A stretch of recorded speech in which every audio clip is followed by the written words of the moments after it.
Olá, boa noite, boa noite. Boa noite a todos que estão participando, entrando agora. Estou muito feliz porque hoje nós vamos fazer uma grande fala, uma conversa muito bacana. Oi, Maria Fernanda, tudo bem? Tudo jóia? Boa noite quem vem entrando. Estou muito animado porque hoje, a fala que eu terei hoje vai ser com uma pessoa que eu respeito muito, gosto demais de ouvi-lo e eu tenho certeza, vocês vão gostar muito também do que ele tem para falar.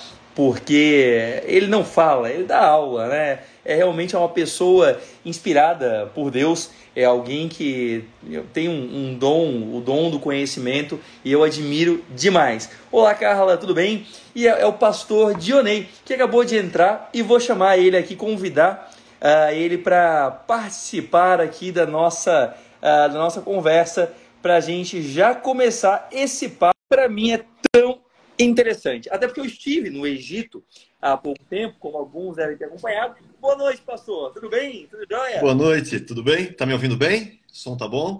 Ouço bem, e o pastor me ouve bem aí, tudo certo? Tudo certo, tudo ótimo. Maravilha. Então, quem entrou nesse ao vivo agora, fique até o final. Você precisa ouvir o pastor Dionei. Ele é uma pessoa fantástica, uma grande referência para nós. Então, eu queria muito compartilhar com você esse momento e esse conhecimento. O pastor Dionei é professor de teologia, eu vou pedir para ele se apresentar melhor, mas só para fazer uma introdução para vocês, eu estava no dia antes de subir o Monte Sinai, eu mandei uma mensagem ao pastor Dionei: pastor, o que eu devo refletir? Qual é o momento? Estou aqui prestes a subir o Monte Sinai, e eu estava ocupado lá caminhando, fazendo outras coisas. Ele mandou mensagem em 15 minutos com vasto conhecimento. Apareceu muita coisa. Eu pensei, poxa, tem que chamar ele para um ao vivo para voltar. Então aqui está o pastor Dionei. Pastor, muito boa noite para você. Peço também que se apresente já para quem está no meu Instagram. Boa noite, boa noite. O deputado é muito generoso nas palavras aí, né? Eu sou pastor, né? Estudo bastante teologia, dou aula de teologia na nossa igreja lá, que tem um tipo de academia que é a Unigrace, né? E são várias matérias que a gente fala sobre Deus, sobre teologia, sobre bibliologia, como a Bíblia foi formada. Então tem vários estudos sobre isso. Além disso, sou empresário, né? Eu trabalho na área de informática. Sou desenvolvedor de software. Essa é a minha função e vocação também, né? Mas eu amo a palavra de Deus, amo estudar história bíblica, amo tudo isso. Então, pode ter certeza que vai ter bastante coisa interessante hoje. Maravilha, tenho certeza. Até porque eu não tenho conhecimento do pastor, mas estando no Egito lá presencialmente, pude ver, presenciar muita coisa que me fez pensar muito naquela época, no povo hebreu e na história, afinal, é a história mais famosa do Antigo Testamento. Então, voltei, estou aqui pensando em fazer, convidar para esse talvez. Mas, pastor, vamos um bom ponto de partida os hebreus estavam no Egito, os hebreus não eram do Egito. O que os hebreus estavam fazendo no Egito? Vamos lá, vamos lá. Tem algumas questões que hoje eu vou tentar trazer luz, porque quando você discute sobre essa questão da história de Israel, principalmente no que tange essa questão do Egito, nessa questão histórica, existe um debate gigante nesse aspecto. Inclusive, muitos consideram o Êxodo como se fosse um mito, na verdade, algo como se não tivesse acontecido. Por quê? Porque você espera encontrar evidências arqueológicas desse povo no Egito. Que você lendo a história bíblica, você vai no Gênesis, você vai descobrir a história de Abraão, Isaac e Jacó. Tudo começa com o chamado de Abraão, lá em Gênesis 12, né? E aí Deus promete uma terra para Abraão, que é a terra, né, ele sai da sua terra, vai para essa terra de Canaã, que é essa região onde é o atual Israel, né, o antigo Canaã. E aí você tem um desenrolar dessa história, não vou entrar nesses detalhes, mas ele vai ter, né, Isaac, que é o filho da promessa, depois vem Jacó, Jacó vai ter 12 filhos, desses 12 filhos, né, um que é José, José vai ser, José porque é o preferido do pai, né, José, ele ganha naquela época um manto colorido, Você tem que lembrar que hoje você comprar roupas coloridas é algo muito fácil, né? É algo muito comum. Você vai na loja, compra, você tem dos mais variados preços. Mas naquele tempo, confecção de roupas, e ainda mais roupas coloridas, por causa do preço, né, para atingir aquelas muitas cores, não é algo barato. Então, imagina, os outros irmãos, os 10 irmãos, que ainda não tinha nascido o 12º, né, o mais novo, os outros 10 irmãos olhando ele com aquela túnica multicolorida, dizendo, esse é o queridinho do papai, esse é o filhinho do papai.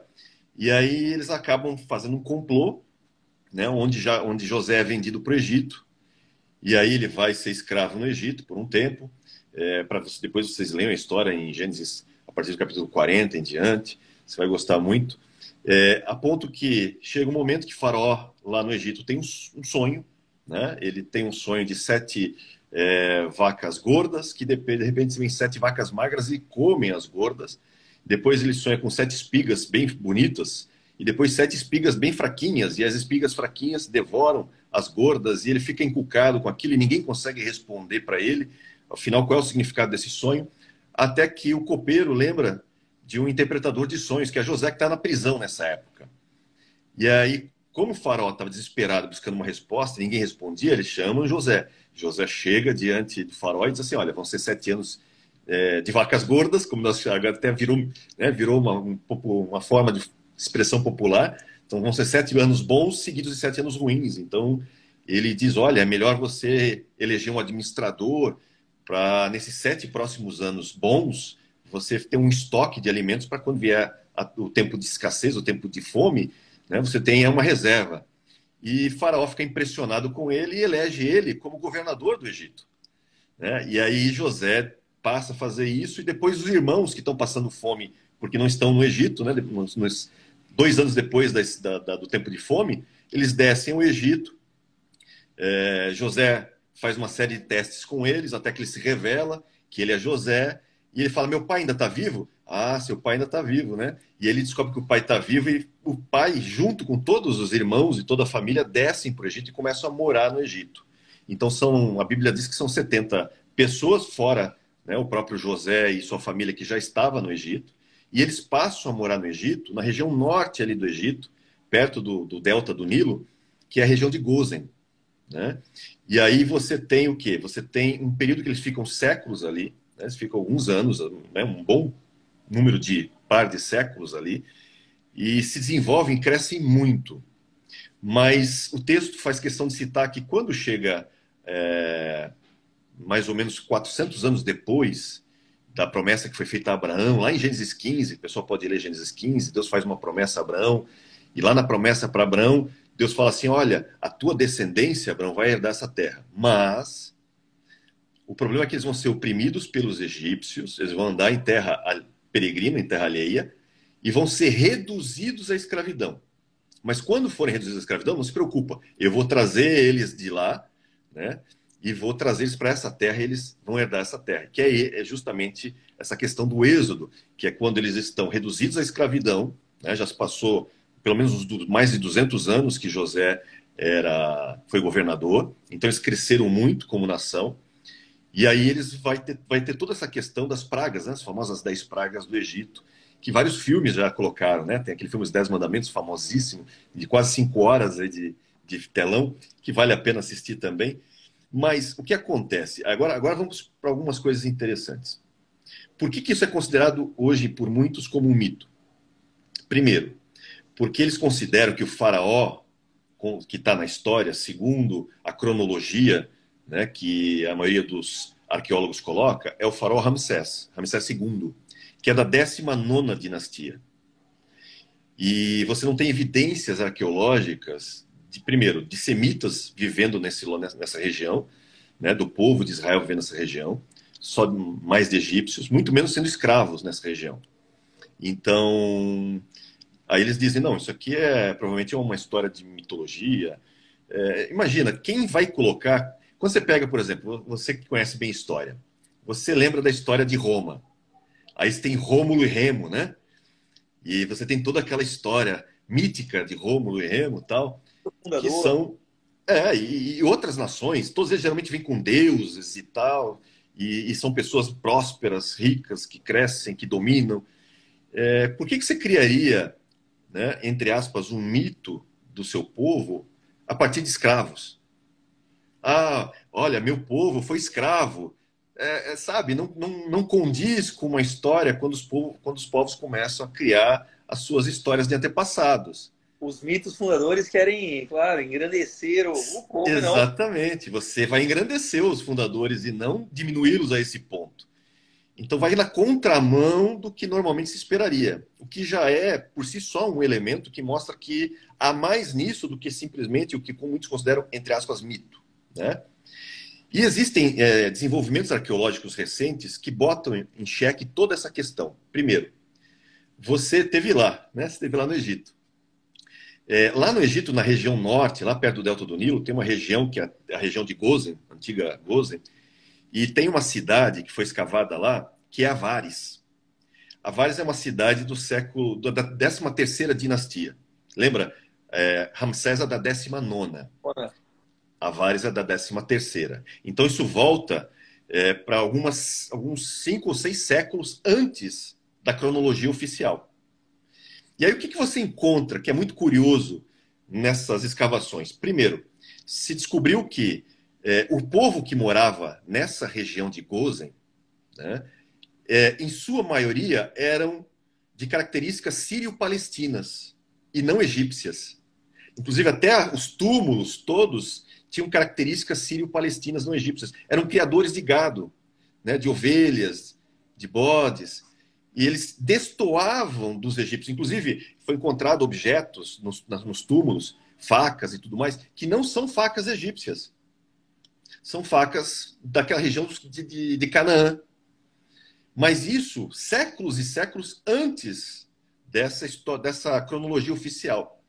Só que tem um detalhe, você tem uma ampla... se você pegar, eles fizeram várias já descobertas. Primeiro, descobriram casas que são casas ao estilo sírio, né, sírio-cananita, sírio-palestino.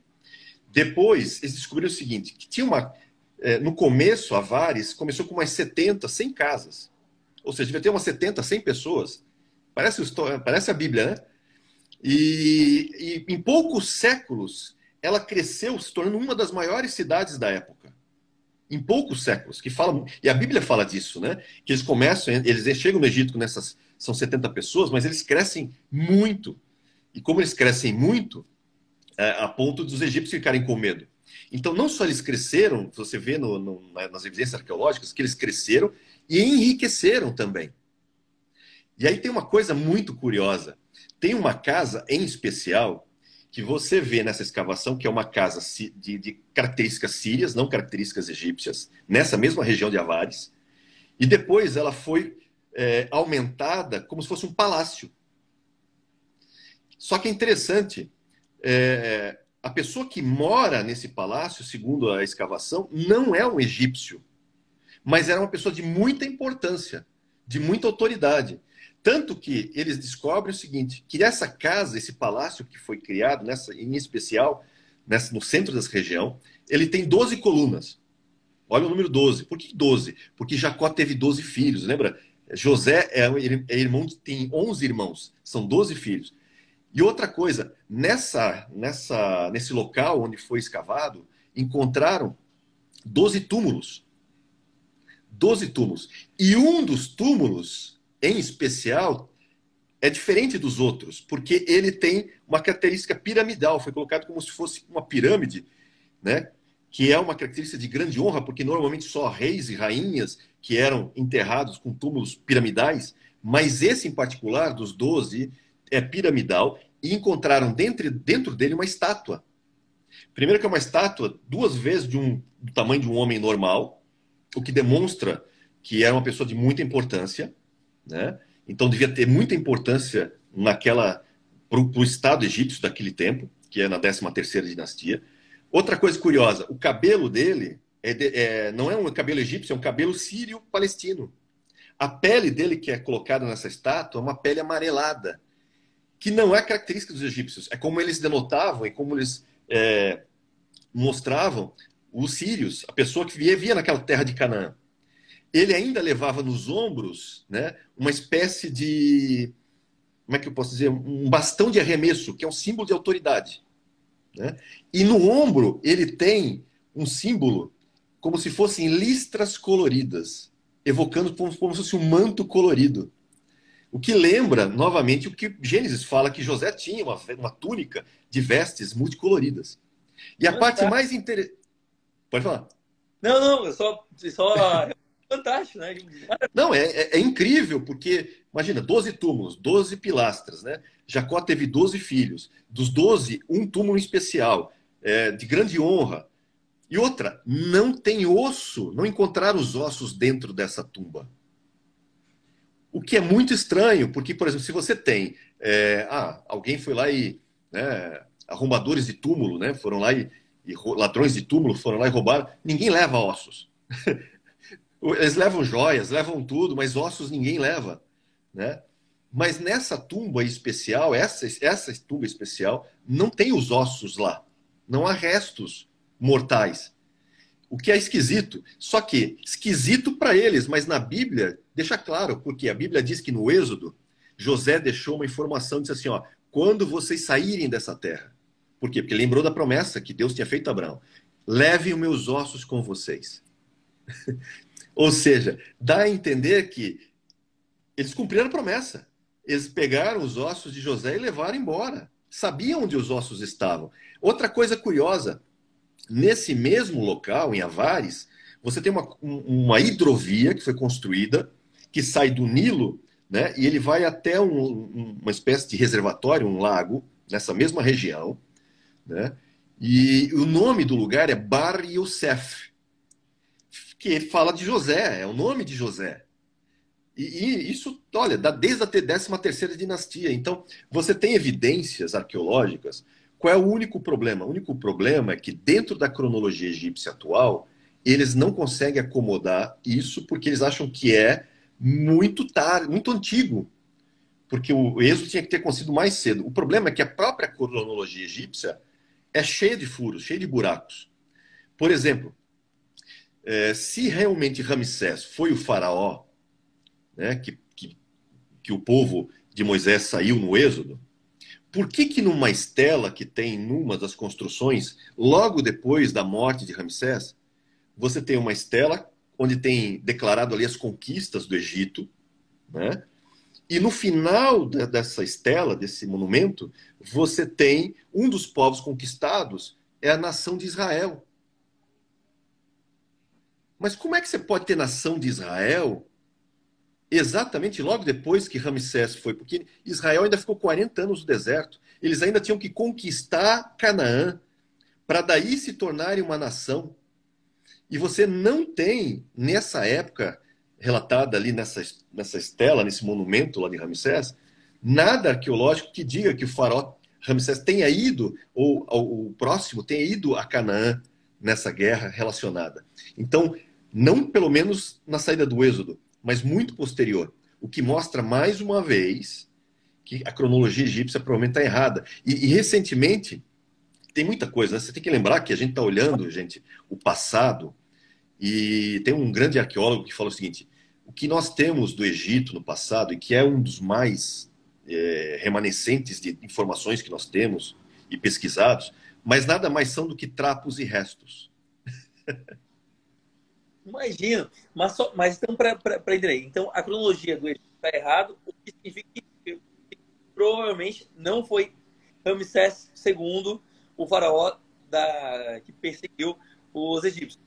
Porque a Bíblia fala que após José, os faraós aceitaram ao governo de Moisés até que o tempo passou e esqueceram os favores de José ao povo e começaram a perseguir os hebreus. Então, essa distância provavelmente não foi dos 600 anos entre a 13ª dinastia e a 19ª dinastia. Isso. Provavelmente não foi a 19ª, possivelmente foi antes da 19ª, então. Pelo menos uns 500 anos antes, né, ou talvez 400 anos antes, são os dados arqueológicos. Então, esse é um debate que continua até hoje, tá? Esse debate continua até hoje. Claro, tem alguns que não querem, Por que não querem ceder às evidências? Primeiro, porque isso vai afirmar a Bíblia, né? E se você afirma a Bíblia, ainda mais hoje você conhece bem o mundo acadêmico, ele é avesso a, por exemplo, não existem milagres, não existem profecias, não pode, isso não pode ter existido. Você vê que há uma reticência forte, né? O problema é que, geralmente, a Bíblia, quando tem esses embates, ela mostra que tem muito mais conhecimento do que os arqueólogos. Vou dar um exemplo para você. Até o início do século passado, século XIX para o século XX, os hititas, por exemplo, era considerado mito. Não, os hititas nunca existiram. Isso mas está na Bíblia. Não, mas a Bíblia está cheia de erros, a Bíblia tem problemas. Os hititas, esse povo, nunca existiu. Isso é coisa da Bíblia, mitologia e tal. Detalhe, do final do século XIX para o século XX, se descobriram restos, vários materiais em sítios arqueológicos e até escritas, que posteriormente foram, acho que no século de 1910 para 1940, foram traduzidos, e descobriu-se o quê? Que era o povo hitita. Exatamente o povo, na região exata que a Bíblia dizia que eles habitavam, ali na região de Canaã, né, com todos os detalhes que nós encontramos nos textos. Quer dizer, a arqueologia teve que se dobrar à Bíblia. Então é muito difícil hoje, até porque essas escavações de Avares, por exemplo, que eu comentei com você, elas são relativamente recentes, elas não são antigas. Se descobriu agora. E como são, realmente eles sabem, eles já reconheceram, são sírios, sírio-palestinos, ou seja, são pessoas que vieram de Canaã, daquela região onde Abraão morava antes e desceu depois para Canaã, porque Abraão morava em Ur, né, dos caldeus, depois ele desce para Canaã. Ele faz uma viagem de mais ou menos uns 800 quilômetros para isso, mas evidência está lá, o que é muito interessante. E detalhe, tem uma estela que acho que é chamada, deixa eu só lembrar o nome, tem uma estela que o nome dela acho que é o Pedestal de Berlim. O que seria estela? Estela é como se fosse um monumento de pedra, sabe? Uma pedra. Em vez de ser um papiro, é um tablet de pedra. Mas basicamente é um tablet de pedra. E ele tem nesse tablet de pedra três nações sendo mencionadas, né? E ele começou a ser estudado recentemente, faz alguns anos só. E ele estava perdido lá no Museu de Berlim. E descobriu o seguinte, que um dos nomes das nações que estão citadas ali nessa estela egípcia é Israel. Israel. Só que tem um detalhe. A datação dessa estela, por causa dos dados que ela contém, colocam ela no ano 1360 a.C. E vale lembrar, a época de Ramsés e a época do Êxodo, na cronologia oficial, entre aspas, é 1250, mais ou menos, antes de Cristo. Ou seja, a estela que menciona Israel é pelo menos quase 100 anos mais antiga. O que mostra, mais uma vez, para ser um povo de uma nação separada, 100 anos antes da cronologia oficial, então algo está muito errado nessa cronologia. O que novamente leva tudo lá para trás, né? E aí vem aquela questão e as 10 pragas? Por que não tem nada no Egito falando das 10 pragas? O problema é que tem. Só que, novamente, tem, mas é da época errada. É de séculos antes da cronologia oficial, que é o papiro de Brooklyn, né? Desculpa, é o papiro de Ipuer, é o nome. Né? Ou seja, muito provavelmente também não cita-se não encontram as 10 pragas porque procuram na época errada, então. Exatamente. Entendi. É que nem, tem outro papiro, que é o papiro de Brooklyn, que é mais ou menos dessa época final da 13ª dinastia, 14ª, né? Que coloca mais ou menos dessa época do Êxodo na cronologia, talvez a correta, né? Que é centenas de anos antes, que cita escravos, por exemplo. Tem uma lista de escravos nesse papiro de Brooklyn, se o pessoal quiser buscar, pescar na internet. E tem uma lista ali de 100 escravos. Dos 100 escravos, 70 são nomes semíticos. Nomes israelitas. Issacar, que é o nome de uma tribo de Israel. Aser, que é outro nome de tribo. Né? Menahem. Você tem o nome de Cifra, por exemplo, que é um nome bíblico, citada como uma das parteiras, por exemplo. Está lá o nome de Cifra nesse papiro. E o problema qual é? É que esse papiro também é séculos antes da cronologia oficial. Então procuram na época errada, acabam não encontrando as pragas. Mas, pastor, muitas pessoas aqui podem ter entrado pelo meu Instagram. Eu vejo também que o pastor tem muitas pessoas que lhe acompanham. Uma boa noite a todas elas. E, de fato, o pastor é algo que é acompanhado. Mas, pelo meu falar muito por você, tão familiarizada com o tema, a gente poderia falar rapidamente sobre as 10 pragas, já que nós citamos o que foram, qual a simbologia delas. Você pode começar contando rapidamente sobre isso. Você vai encontrar as pragas a partir de Êxodo, capítulo 7. E a primeira praga é a praga mais famosa, uma das mais famosas delas, né? Porque é quando a água vira sangue, né? E toda a água do Egito se torna em sangue. Mas Por que isso? É isso que eu vou explicar. Por que isso? surgiram, né? Por que surgiram? Exatamente. Primeiro, você tem Moisés, por exemplo, é citado no texto do Êxodo, né? Ele escapa, por exemplo, da morte, porque o faraó, ele, por causa justamente do povo que cresceu muito, a Bíblia relata que o faraó ficou preocupado e ele começa a matar, a dar ordem para que as crianças sejam jogadas no Nilo, né? Masculinas, não femininas.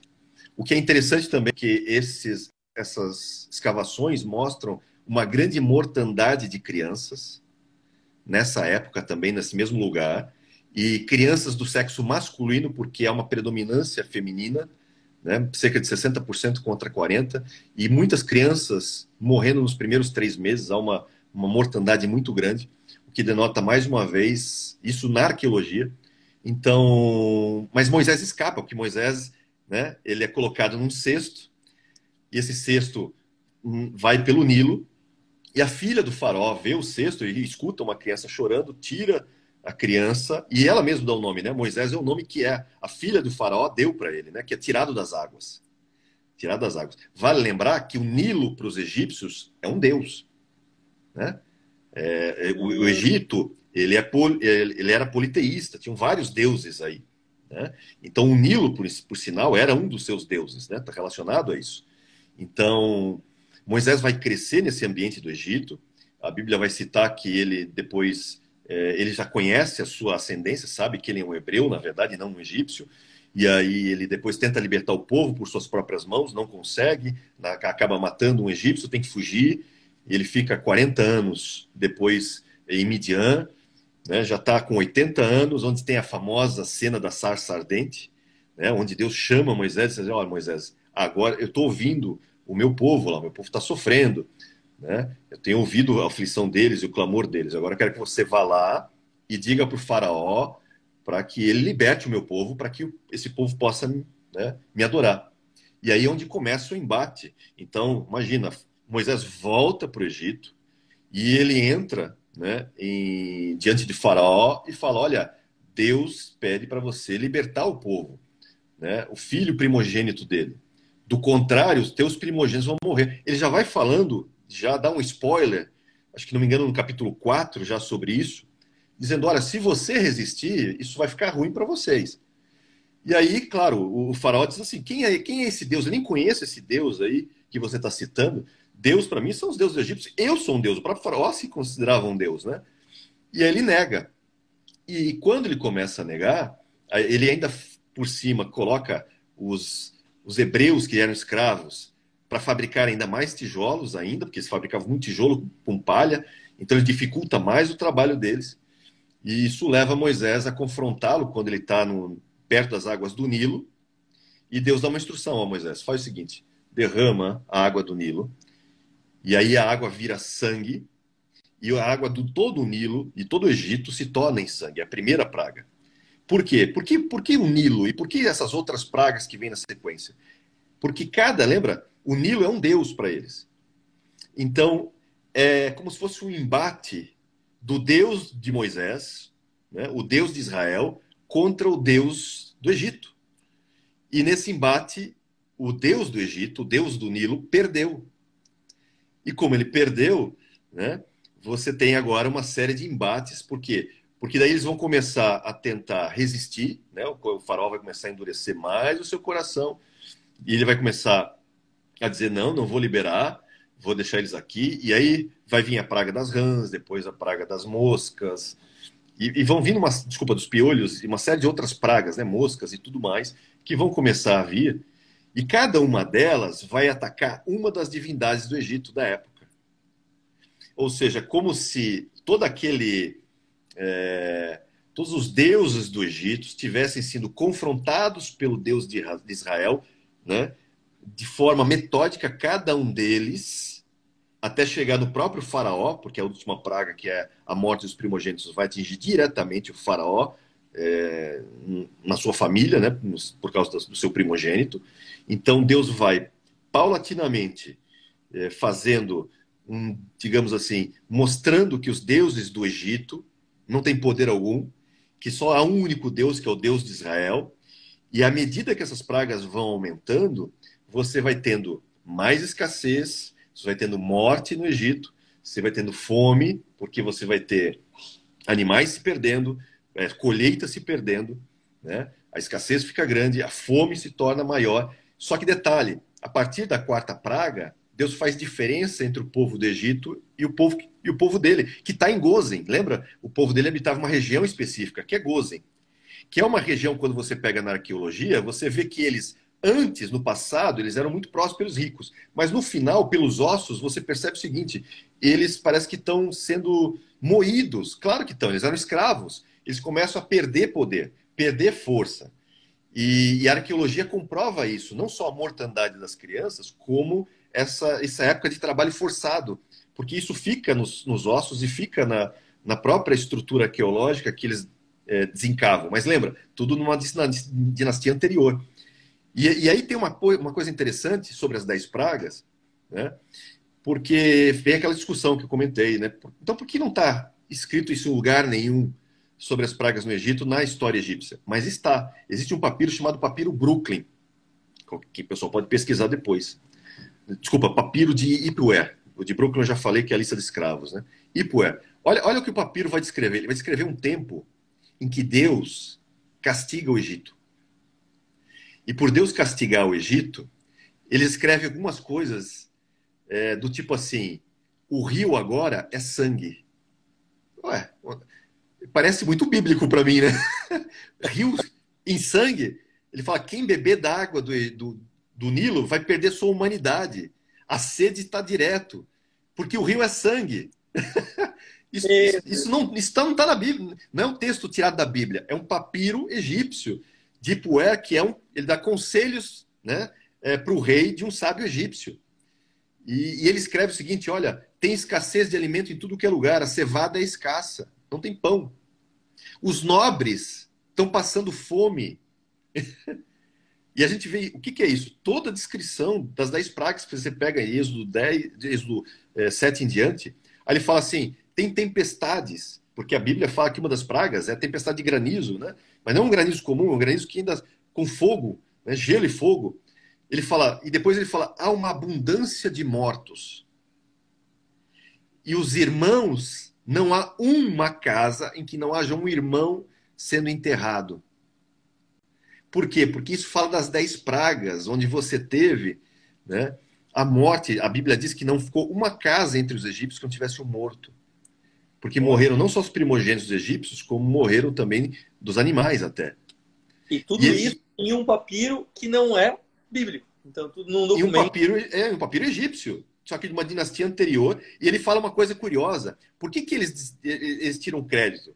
Né? Por exemplo, tem uma acadêmica que diz assim, não, esse papiro não pode ser real. Ele está contando uma história mitológica e ele não é real por quê? Por que não é real? Porque ele é discrepante. Porque ele fala que os pobres estão ficando ricos. Como é que os pobres estão ficando ricos numa época de escassez e sofrimento e que os nobres passam fome? Não fecha. É claro que fecha. É só ler o que está na Bíblia. A Bíblia diz o quê? Que por causa de todas as pragas que Deus lançou para o Egito, o que Deus instrui? Instrui os hebreus a pedirem para os egípcios o quê? As roupas e joias. E o que está no papiro dele? O papiro dele é o seguinte, que as pessoas são despojadas das roupas e de suas joias, que são dadas aos que são escravos, aqueles que recebem dos seus mestres. Ou seja, é toda a história das 10 pragas está aqui. Além do que, além do que, os hebreus são poupados também das pragas, o que faria todo sentido também, né? Exatamente, exatamente, porque estão numa região onde as pragas não vão atingi-los, né? Então, quando você pega esses dados, e como é que os hebreus escaparam, por exemplo, da morte dos primogênitos? E aí tem todo um simbolismo que para nós é muito importante hoje, principalmente nós cristãos, porque, por exemplo, você vai ter a última praga, que é a praga dos primogênitos, em que só escapam, por quê? Porque Deus instrui, né, por meio de Moisés, diz assim, olha, vocês vão matar, né, um animal, o carneiro, cada um vai pegar um animal desse para a sua família, ou se precisar reunir outras famílias, vocês vão comer esse animal, vão fazer pães levedados, vocês vão pegar o sangue desse animal, colocar nos umbrais da porta, por quê? Porque quando vier, né, esse espírito de morte, né, esse anjo da morte, ele vai pular suas casas. Por isso que eu termo Pessa, que vulgarmente nós chamamos de Páscoa, né, mas Pessa no seu original hebraico é pular mesmo, é passar por cima. Então, por exemplo, toda casa que tivesse nos umbrais da porta o sangue do animal, né, que foi comido por eles, essa casa era poupada. Então ali o primogênito não morreria, que é o evento da Páscoa, que trouxe a liberdade para os hebreus. Porque a partir desse momento, o faraó diz assim, não dá para ficar assim.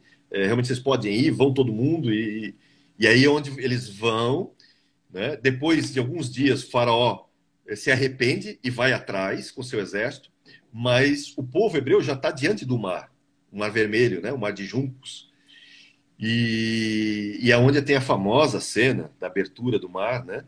Porque o exército de faraó está vindo atrás, aí a coluna que está guiando, né, uma coluna de fogo, que a Bíblia descreve como o próprio Deus, né, guiando por meio dessa coluna de fogo, ela fica atrás do povo, segurando o exército, né, você vai ver isso nos filmes, muito bem mostrado, seja nos desenhos animados ou nos filmes mais antigos, né, e aí você tem a abertura, onde você tem a abertura do Mar Vermelho, o povo passa, e a Bíblia diz que tinha uma parede de água à esquerda e uma parede de água à direita. Ou seja, não é uma passagem qualquer, não é como alguns dizem, não era um riozinho tal. Não, estamos falando de uma passagem considerável. E por que considerável? Porque depois que eles passam, que o exército do faraó vem atrás, quando as águas se fecham novamente, eles matam todos do exército ali, não sobra ninguém, né? Então, e aí, a partir dali é que eles entram no deserto, eles vão até o Monte Sinai, né? Monte este, inclusive, que você visitou, apesar que há uma discordância de onde é o verdadeiro Monte Sinai, depois a gente fala sobre isso, mas lá é onde eles recebem, né, as tábuas da lei, tem todo esse evento relacionado, né? Por que isso é importante para nós? Só para terminar esse ponto para o cristão.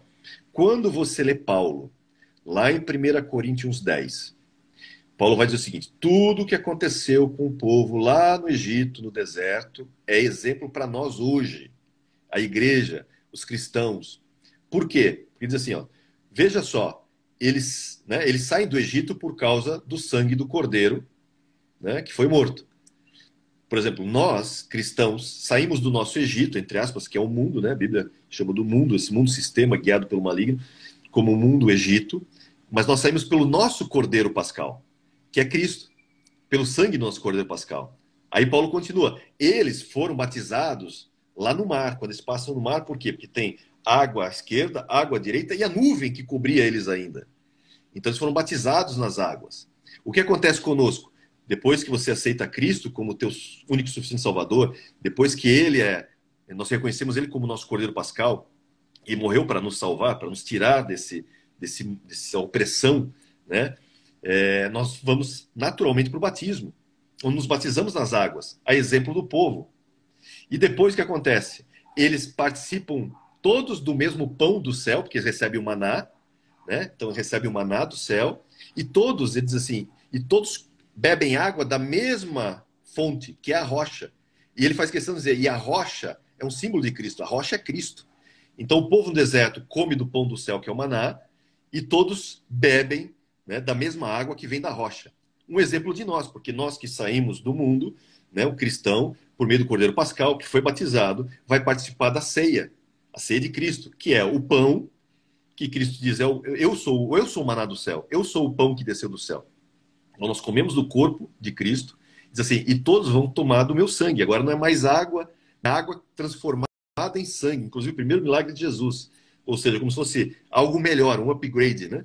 Então agora nós bebemos, né, o vinho, que simboliza justamente, né, o suco de uva, que simboliza esse sangue de Cristo, que nos salvou, né, que é o mesmo simbolismo, e todos nós tomamos da mesma fonte, que é Cristo, assim como a água é da fonte de Cristo, e todos eles receberam a lei no Monte Sinai. Nós recebemos a lei de Cristo no Monte Sião. Então, tudo que aconteceu com esse povo lá atrás é símbolo para nós hoje. Só que, claro, eles viveram isso de uma forma e nós vivemos isso tipificado de outra. Mas por isso que somos todos filhos de Abraão, né? Seja alguns por descendência física ou nós pela fé, né? Fantástico. Então, de alguma forma também eles passaram exatamente pelo mesmo processo que nós passamos, mas de uma forma, com uma vivência simbólica ou diferente. Exato. Poxa, que maravilha, pastor, que maravilha. Ah, assim como a Páscoa, eu queria contar um pouquinho também que nós temos. Então, a Páscoa hoje, ela não guarda necessariamente uma relação com essa Páscoa, ou seja, ela guarda uma relação tipológica, né? Nem a Páscoa judaica hoje é exatamente como era a Páscoa naquele tempo, né? Por quê? Porque não tem o templo mais, né? Não tem o templo mais, então toda a questão do rito de Páscoa teve uma série de mudanças. Primeiro, se você quer saber como é o rito de Páscoa daquele tempo, você precisa ler Êxodo 12. Êxodo 12, Deus vai fazer toda a descrição de como a Páscoa precisa ser observada. Então você tem, né, toda a questão do cordeiro, que era morto, e aí as famílias iam comer desse cordeiro. A cultura judaica comenta que no máximo eram 10 pessoas para comer um cordeiro inteiro, né, porque não era para sobrar nada, e os ossos desse animal não podiam ser quebrados.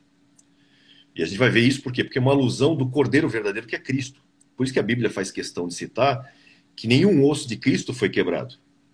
Porque a exemplo do cordeiro lá atrás, né, que é um cordeiro perfeito, macho, cujos ossos não podiam ser quebrados, Cristo se torna esse cordeiro, que lá tipifica, né? Cristo agora é a realidade daquela simbologia lá atrás.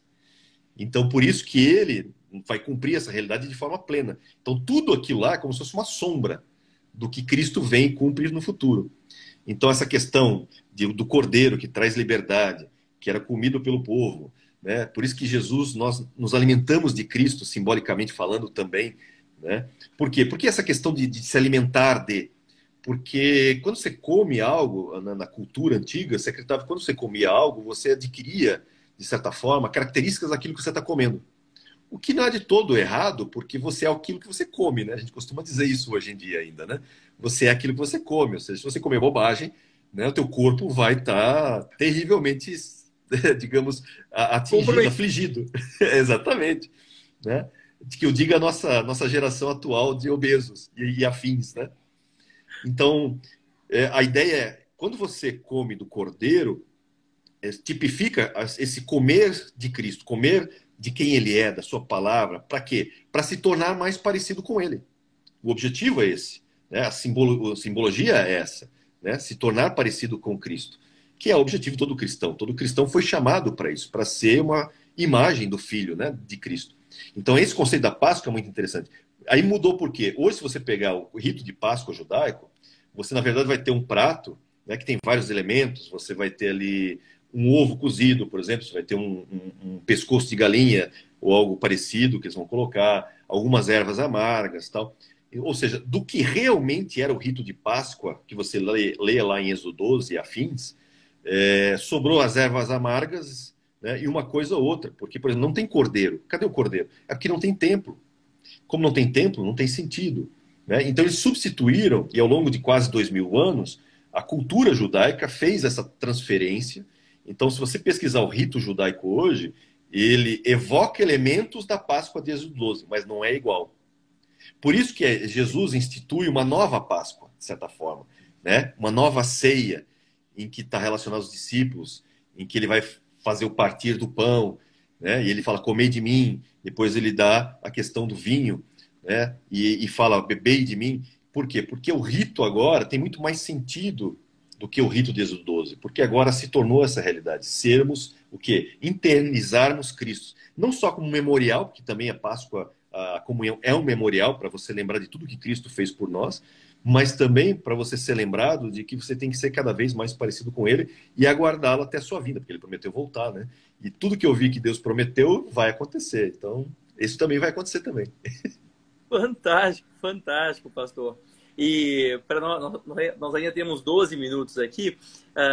Eu queria voltar para nossa para a história da libertação. Nós paramos quando se cruza o Mar Vermelho e os hebreus seguem até o Monte Horebe, né? O Monte Sinai, e lá ficam. O que acontece lá? Qual é a simbologia disso para o cristão? Você tem várias simbologias muito importantes aí, né? Então, por exemplo, no Monte Sinai, Deus fala o seguinte, olha, Moisés dá uma instrução para o povo, diz assim, olha, pede para o povo se tomar um banho de purificação, de rito, né, de purificação, porque daqui a 3 dias eu vou descer nesse monte. E quando eu descer nesse monte, o povo tem que estar preparado para isso. Então, o povo vai ficar na base da montanha, na base do Sinai, né? E Deus vai descer sobre o Sinai e ele vai fazer o quê? Ele vai dar os 10 mandamentos. Tem essa questão dos 10 mandamentos, que é a forma de fechar essa aliança, né? Há um casamento, na verdade é um casamento acontecendo. Por quê? Porque na cultura judaica, a noiva, antes de casar com o noivo, ela vai tomar um banho, um mikveh, né? Que é um banho ritualístico também, onde ela vai se purificar para encontrar o seu noivo, de certa forma. E se você ler Jeremias 31, 32, Deus vai citar que realmente estava casando com o povo no Egito. Não é à toa que Cristo, por exemplo, na simbologia bíblica, ele é um noivo e nós, igreja, somos a noiva. E ele prometeu um casamento também futuro, né? Então há um simbolismo evocando aquilo que já aconteceu lá atrás com Israel. Lembra, tudo que aconteceu com o povo no deserto é exemplo para nós. Fala da nossa vida hoje. Então, lá é a sombra e nós estamos vivendo a realidade por meio de Cristo. E aí o que acontece? O povo segue essa instrução, né, dada por Deus, e 3 dias depois Deus desce e um monte fumega, né? Eles têm uma visão que, se você vê os relatos bíblicos, inclusive em Hebreus 12 e outros, o povo está com muito medo. Porque imagina, você está vendo, né, o monte começar a fumegar e Deus desce como se fosse, né, esse fogo na montanha e há uma coluna de fumaça que se levanta, né? Por quê? Por que coluna de fumaça? Porque Deus faz questão de que eles não vejam nenhum tipo de forma quando ele descer. Para quê? Para que eles não criem ídolos, não criem imagem.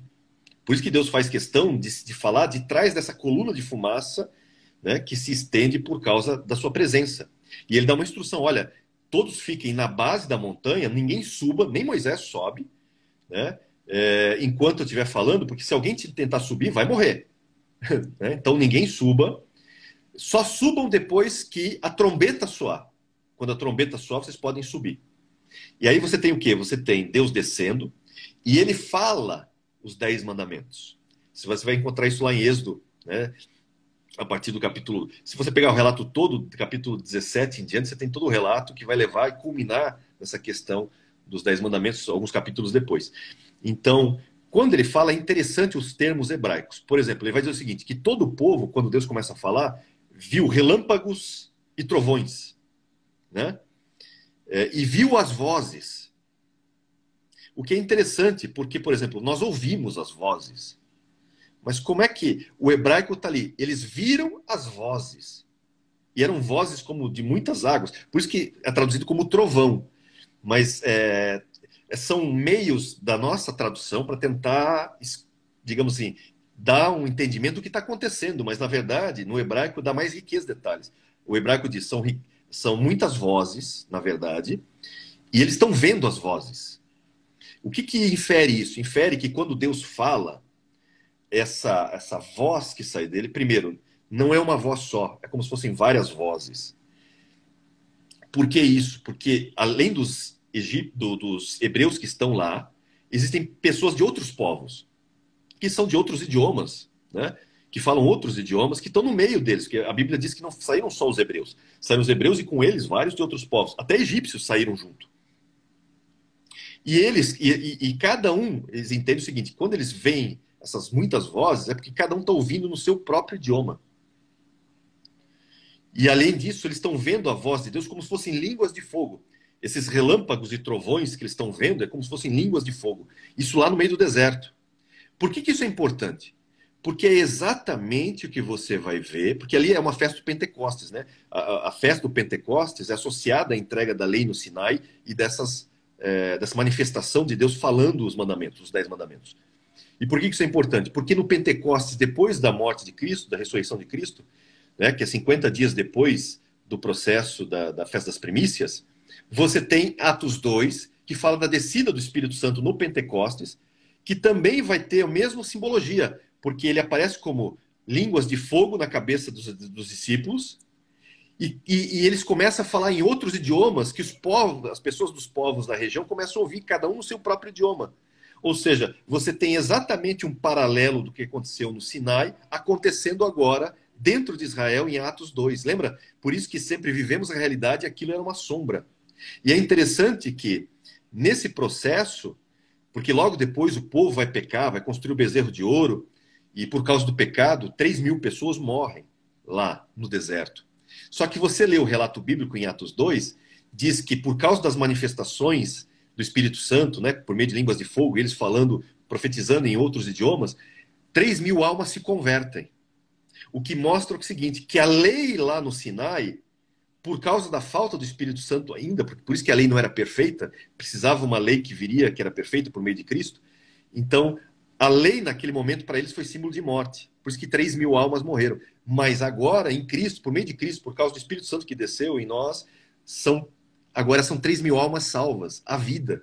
Então, é um paralelo direto entre os dois eventos, né? Que maravilha.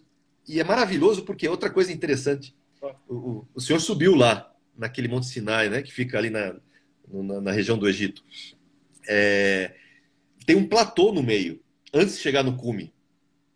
A Bíblia em Êxodo 24 diz que nesse platô, porque tocou a trombeta e sobem 70 do povo, Nadab, Abiú e Arão e Moisés. E o texto diz, né, a partir do versículo 8, mais ou menos de Êxodo 24, diz assim, que eles viram o Deus de Israel. Estiveram, quem subiu, viu o Deus de Israel, eles comeram e beberam, e viram a Deus, e Deus não fez nada contra eles. Isso evoca o quê? Evoca primeiro o seguinte, porque depois logo Moisés sai, sobe, entra nessa coluna de fogo, ele entra na nuvem, e ele vai até o cume da montanha. Só ele, Moisés sozinho, né? Então, isso mostra o quê? Mostra níveis de intimidade com Deus. Porque, por exemplo, o povo, a grande maioria do povo, quando tocou a trombeta, ficou ainda lá na base. Não quis subir a montanha. Sobe na montanha só um pequeno grupo. 70 do povo, representando, né, o povo, provavelmente, parte dele. Nadab, Abiú, Arão e Moisés. Né, e Josué, provavelmente. Então, mas esses vão até um nível que eles veem o Deus de Israel. Mas só Moisés sobe para receber as tábuas da lei. Ou seja, isso mostra o quê? Que existem níveis de relacionamento com Deus. Ou seja, você pode ser um nível infantil, né, que a gente chama, você pode ser um bebê no relacionamento, conhecendo pouco da Bíblia, pouco de Deus, mas você pode também crescer na sua juventude, se tornar um jovem nesse aspecto e conhecer mais de Deus, mas você pode crescer até a maturidade, que é um funil, né? Porque depende da tua busca. Quanto mais você buscar, mais você alcança. Lembra? Hebreus 12, Deus fala, né? Desculpa, Hebreus 11, ele fala que Deus é recompensador daqueles que o buscam. Então, se você quer ter mais intimidade com Deus, busque mais a Ele. Por isso que nem todos estudam a Bíblia com tanto afinco.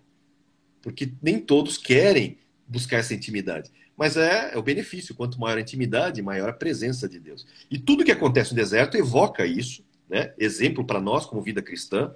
E além disso, por exemplo, eles recebem as tábuas da lei. A lei mosaica, né? Que infelizmente fica em tábuas de pedra. O ideal é que ela ficasse no coração, mas ela fica em tábuas de pedra. E aí, como está em tábuas de pedra, o povo não cumpre, não consegue cumprir. Porém, a Bíblia vai citar que na nova aliança por meio de Cristo, agora, a lei de Deus é escrita, tá? Em 2 Coríntios 3, ela é escrita em nossos corações. O nosso coração agora é essa tábua, mas não é mais tábua de pedra, agora é uma tábua de carne. É uma tábua que recebe a lei de Deus, não mais externa a nós, mas agora está dentro de nós, sendo escrita dentro de nós. Então é um vínculo muito maior, muito mais forte. Por isso que a aliança de Cristo é perfeita e aquela aliança mosaica ainda tinha problemas, que é o que Hebreus capítulo 8 deixa isso muito claro, né? Então, lembra, tudo que aconteceu no deserto é exemplo para nós. E eu vou terminar com isso aqui, ó. Eles ficaram quanto tempo no deserto? 40 anos. 40 anos. Por uma série de fatores. Mas depois de 40 anos, eles entram na Terra Prometida. Nós também estamos peregrinando no deserto. É só ler Pedro. Pedro fala isso, que nós somos peregrinos hoje. Mas também vamos entrar na Terra Prometida. Jesus vai voltar e vai nos... O nosso Josué, porque Josué e Yeshua, e Yehoshua, é muito parecido o nome. Tanto que Josué é traduzido como Jesus, o nome em grego que você vê no Novo Testamento para Jesus. É o mesmo nome. Então, o nosso Josué, que é o nosso Yeshua, o nosso Jesus, vai nos levar na Terra Prometida. Quanto tempo depois? Ah, eu posso chutar. Se eles ficaram 40 anos no deserto, nós também, como igreja, vamos peregrinar o número 40 anos. Só que não são 40 anos somente literais, são 40 anos jubileus. E 40 anos jubileus na Bíblia, porque cada jubileu é 50 anos. 40 vezes 50, 2.000 anos. Ou seja, entre a morte de Cristo, que é o segundo êxodo, porque é o êxodo de verdade, onde tirou a gente do mundo, para a sua volta, é cerca de 2.000 anos. Está muito perto. Logo, logo a gente vai descobrir isso e a sua veracidade. Amém.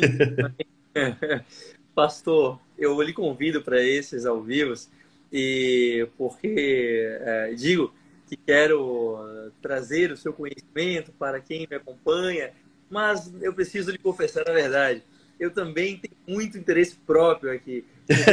Eu aprender com você. Eu gosto muito de lhe ouvir porque é uma aula. Eu não preciso falar nada. Aqui é tão bom que o senhor realmente transborda de conhecimento. Isso é um dom de Deus. O senhor foi tocado por essa graça e o senhor ilumina a vida de todos nós. O senhor é uma grande referência na nossa igreja.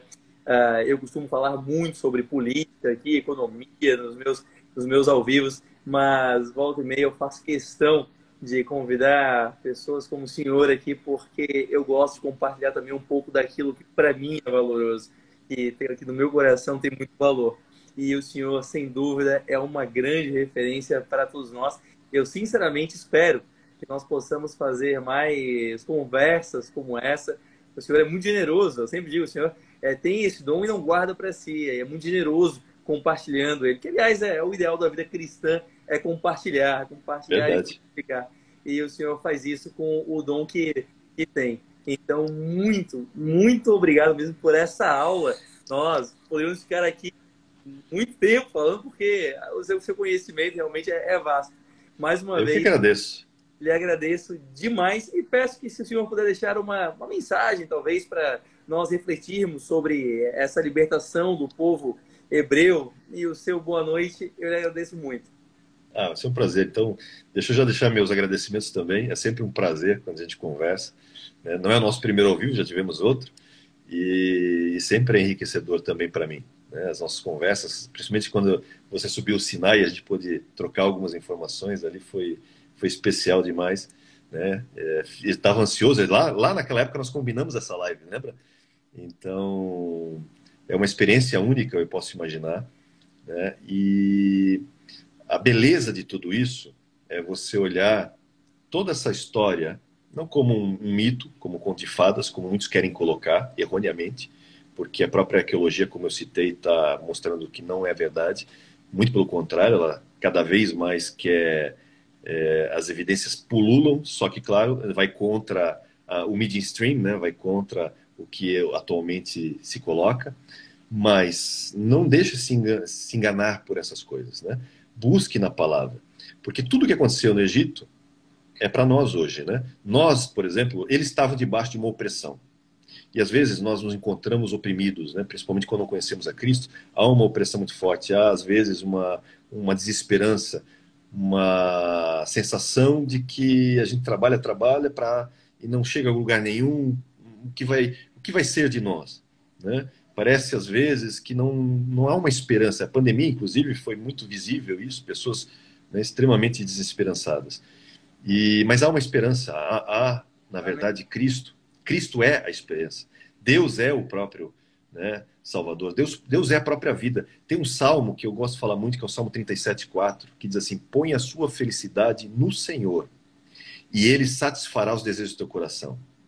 Sabe, o grande mistério desse texto, eu estava até conversando com minha esposa esses dias, o grande mistério desse texto é o seguinte, é que você já pode ser feliz hoje. Porque pela Bíblia, você só precisa de uma coisa para ser feliz: de Deus. Se você aprender o significado, viver o significado desse texto, você sabe essa história de feliz ano novo e tal que a gente coloca, que parece que nunca chega? Na verdade, nós podemos viver hoje. Porque se nós tivermos essa intimidade com Deus e colocarmos a nossa felicidade em Deus, verdadeiramente seremos felizes. Verdadeiramente você vai encontrar o sentido para a sua vida, para a sua existência. Então, põe a sua felicidade no Senhor. Eu sei que é fácil falar, mas é difícil viver o texto. Mas não se preocupa, Deus vai te ajudar. Tem como fazer isso. E você, volta a dizer, pode ser feliz hoje. A sua felicidade começa com Cristo. Cristo é o nosso Redentor, nosso Salvador. Então, saia do seu Egito, né? E venha peregrinar com nós nesse deserto, porque em breve a gente também vai chegar à nossa terra prometida. Em breve você vai encontrar não só essa felicidade que já pode viver hoje, mas você vai vivê-la de uma maneira que nunca antes pôde vivê-la, né? Independente das situações e circunstâncias desse mundo. E aí você vai entender o que Paulo dizia quando escreve aos Filipenses, e ele escreve na prisão, e ele fala assim, Filipenses 4:4, alegrai-vos no Senhor. Digo mais, alegrai-vos. E logo em seguida, lá pelo versículo 10 em diante, ele fala assim, olha, em tudo eu aprendi a estar contente. Por quê? Porque sei viver em abundância, sei viver em escassez. Sei ser honrado, sei ser humilhado. Em tudo isso eu fui treinado. Por isso eu posso todas as coisas naquele que me fortalece. Ou seja, eu posso viver na abundância, posso viver na escassez. Posso ser honrado, posso ser humilhado. Mas tudo isso é porque eu posso nele. Por isso que ele fala, alegrai-vos no Senhor. Ou seja, ele estava na prisão, provavelmente, e ele já diz, eu estou alegre, estou contente, porque não é a circunstância que define o meu bem-estar, é o meu Senhor. E nele eu encontro alegria. E você pode viver isso hoje. Amém. Encontre Jesus hoje. Poxa, muito obrigado. Que lindo isso, que lindo. Muito obrigado mesmo. E para quem entrou pelo meu Instagram, Pastor Dionei, pastor na Palavra Viva, a igreja que eu congrego. Então, quem quiser conhecer e ouvir um pouco mais sobre a palavra, quiser encontrar o pastor Dionei e outros grandes pastores, a Palavra Viva tá... Não posso deixar de falar do Bispo Flori. Nossa, Bispo Flori. Nosso grande mestre mor. Né? Exato. Meu mestre também. Bispo Flori é fundamental você conhecê-lo, porque, olha, é riquíssimo as mensagens dele também. E vale a pena, não só dele, os outros demais bispos, né? Bispo Rude e tantos outros pastores, vale a pena. Recomendo. Bispo Flori na sede da Palavra Viva, vale muito a pena. Aos domingos e às quartas-feiras, está sempre na sede. Agora o Lucas está lá também, que deu uma passada aqui pelo ao vivo também, grande pastor Lucas, que é outra pessoa que vale a pena ser ouvida mesmo. Então, exato. Se você quiser, apareça na Palavra Viva, que será sempre muito bem acolhido, como eu fui muito, muito bem acolhido sempre na Palavra Viva. Estou aprendendo cada dia mais com vocês. Muito obrigado, pastor, de coração, viu? Foi um prazer. E uma boa noite para todos vocês. Até breve. Boa noite, pessoal. Deus abençoe. Até. Deus abençoe. Tchau, tchau. Tchau, tchau.